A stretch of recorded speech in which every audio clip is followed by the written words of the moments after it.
Crypto spent a decade asking the SEC for a rule instead of a lawsuit. This evening, we got one. Tonight, it's a very good day for crypto. After the last year of Washington bumbling around, the SEC showed us how things get done when there's competent leadership. Last month, SEC Chairman Paul Atkins said he was ready to move if crypto failed. We are ready, willing, and able to come out with rules, that address the same issues in clarity and other aspects of the crypto market. Well, Congress failed. Atkins intends not to fail. In a 2-minute YouTube video posted at the end of the business day today, Chairman Atkins announced that the SEC had published a proposed rule titled Regulation Crypto Assets. The 402-page document is available on the SEC website. I have included a link in the description. The document has not yet been published in the Federal Register. That's how new this is. Once it is published, a public comment period, likely running 60 days after Federal Register publication, will take place, and if the SEC's prior work is a guide, we will see final rules in roughly 12 months. The release of these proposed rules follows a canceled meeting last week. It is unexpected, and it is welcome. This is the best news the crypto industry has had in years. This sort of regulatory work is well within the SEC's bailiwick. The SEC has long used its Section 3B and Section 28 type powers to create or reshape offering exemptions when it concludes registration is not necessary. Now, this is a channel that digs into news. I'm going to show you in Chapter 5 what happens when a comment period gets ignored because people pop champagne corks too soon. The comment period is the most important thing in crypto right now. It will determine the shape of crypto regulation while Congress continues to fumble the Clarity Act. Chairman Paul Atkins has been clear that he will act. He's also clear-eyed about the problems with acting outside of Congress writing laws. But ultimately, statute is the way to future-proof something. He has 3 seats on that commission, and all 3 are held by Republicans. Carolyn Crenshaw, the last Democratic commissioner, left in January of 2026. It's a very friendly room. But he knows that the next SEC could become what he calls rogue regulators, and what I call Gary Gensler. Today is not a day to worry about that, though. This is a great day for the crypto industry and for blockchain projects and builders in the United States. I'm Dana Love. 3 things I'll prove today. There are 2 clear doors. The smaller one, $5 million over 4 years, is the one most projects will actually walk through, and it is deliberately lighter than anything that came before it. The safe harbor lets a token stop being subject to an investment contract once the issuer finishes or permanently ceases the managerial efforts it promised. It is an exit ramp, and it works for projects already in the gray zone if the issuer acts. And the SEC has run this experiment before. The proposed rules were never where it went wrong. The comment period was. So let's mobilize to get this done. Let's get forensic. There are a few things to look for in the SEC proposed rules. All of these are important. They sum up how effective this rule will be in allowing US-based crypto projects to flourish. Digital asset limitations. Crypto projects tend to sell tokens. Blockchain projects generally run on them. The proposal defines crypto asset broadly as any digital representation of value recorded on a cryptographically secured distributed ledger, and covered investment contract tightly so that only the investment contract around a non-security crypto asset is regulated under these rules. That is the right architecture. Token buyer eligibility. Retail buyers are eligible under both exemptions. The startup exemption has no accredited investor restriction and no investment caps. The fundraising exemption allows non-accredited investors subject to a 10% of income or net worth limit. Both permit general solicitation. Access to buyers. Direct access is the default. No broker or funding portal is required for the startup exemption. That is the biggest opportunity since 2017. Buyers get regulated access to tokens. Projects get regulated access to capital without the intermediary tax. Advertising and solicitation. General solicitation is expressly permitted under both exemptions. That opens the channels that matter. Concurrency. Explicitly non-exclusive. You can run a token raise under Regulation Crypto Assets and an equity raise under Regulation D or Regulation A at the same time.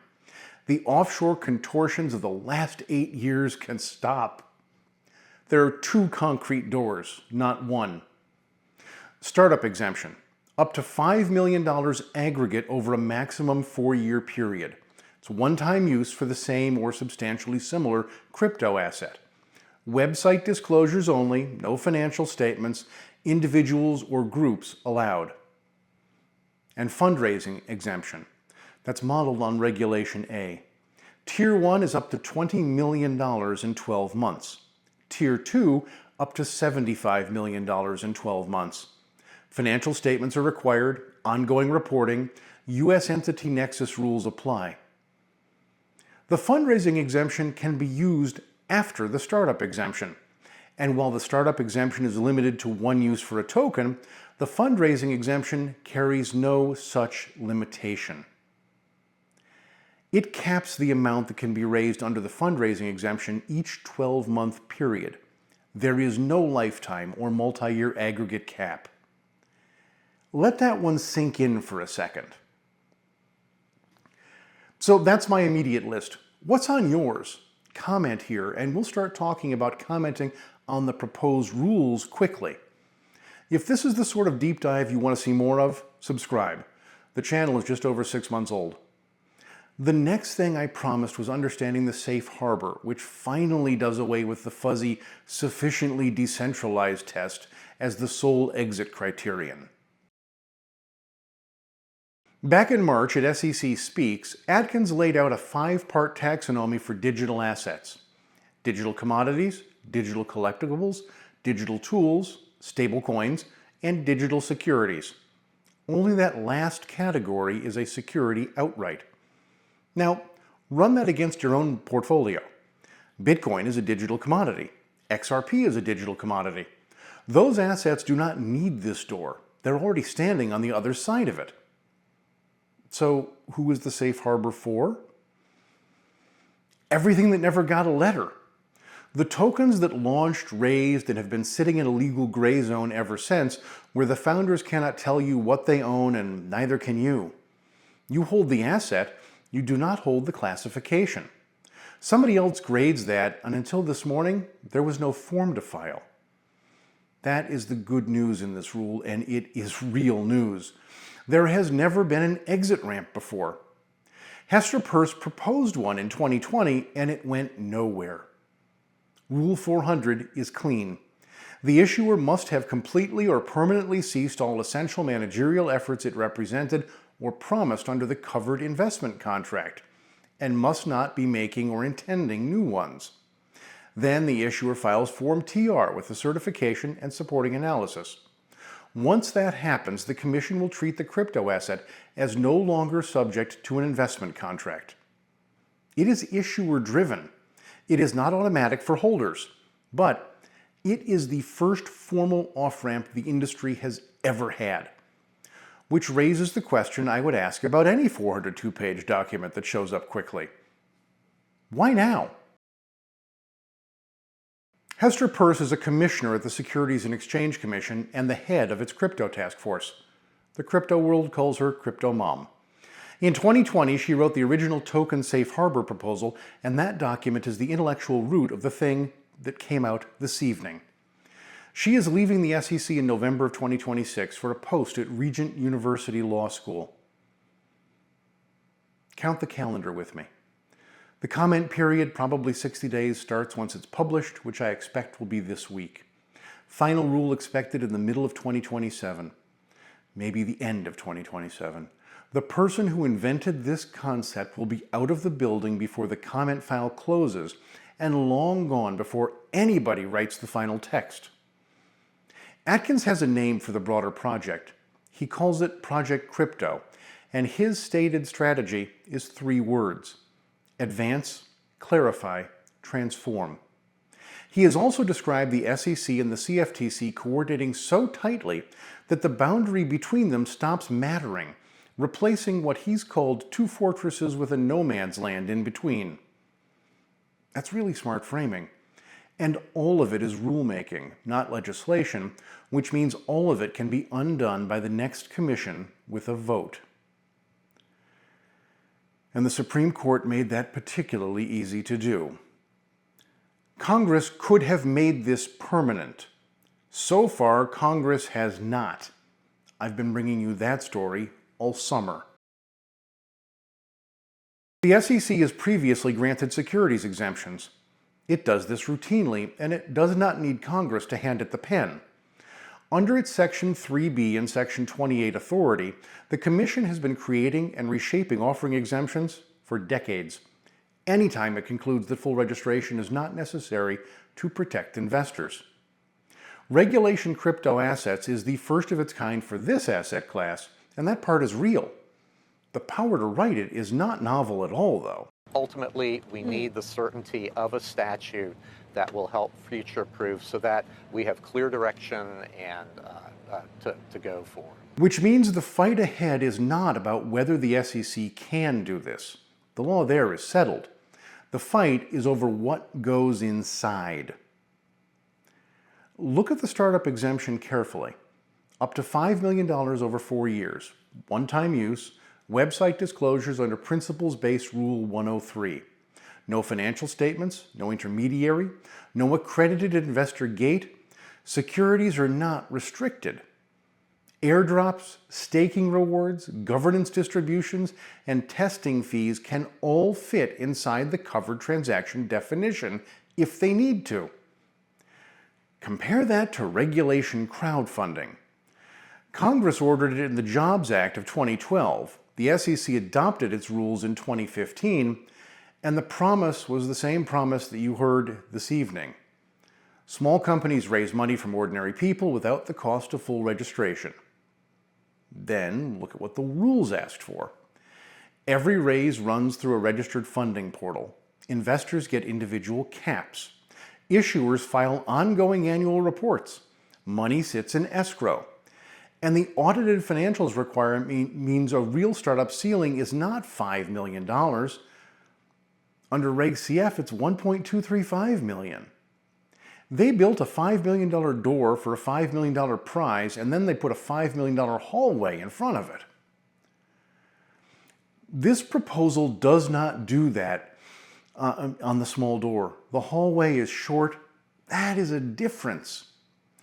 The fundraising exemption is the heavier door, with $20 million or $75 million with financials and ongoing reports, and it's modeled on Regulation A with crypto-specific tailoring. Both doors come with state blue sky preemption while the issuer stays current. That is real secondary market relief. This is why I watch the comment file and not the gavel. Comment periods get answered by the people who already have lawyers, exchanges, custodians, law firms, trade associations. The companies this exemption was written for, the ones that would walk through the $5 million door, mostly don't exist yet, so they cannot write in. Nobody speaks for a company that has not been founded. So let's do that. The vote opens the door. The comment period decides how wide and whether the $5 million path stays as clean as it looks today. I don't have many data points for this one, but here are 2. 100%. I am 100% going to read the entire proposed rule again and give you a more complete summary video. I've read through it once, it is less than 5 hours old, and it's a lot to unpack. I'm hoping the comment section there will be a vibrant discussion. This is a big, big deal, and we are in it now. You can bet my video will give you the detail and insider scoop that this evening's summaries did not. And the other number? 100%. My excitement level right now. If you're a regular viewer, first, thanks. And second, you've heard me say that I think this is the most important part of clarity. Getting this rolling is a huge deal for the industry. Crypto spent a decade asking the SEC for a rule instead of a lawsuit. This evening, we got one. You've heard me call Paul Atkins the hero that crypto needs. Today, he showed us that he is. 2 tailored doors, a real exit ramp, principles-based disclosures written for crypto instead of stocks, state preemption, direct retail access on the small door. The rule is not the risk anymore. The comment file is.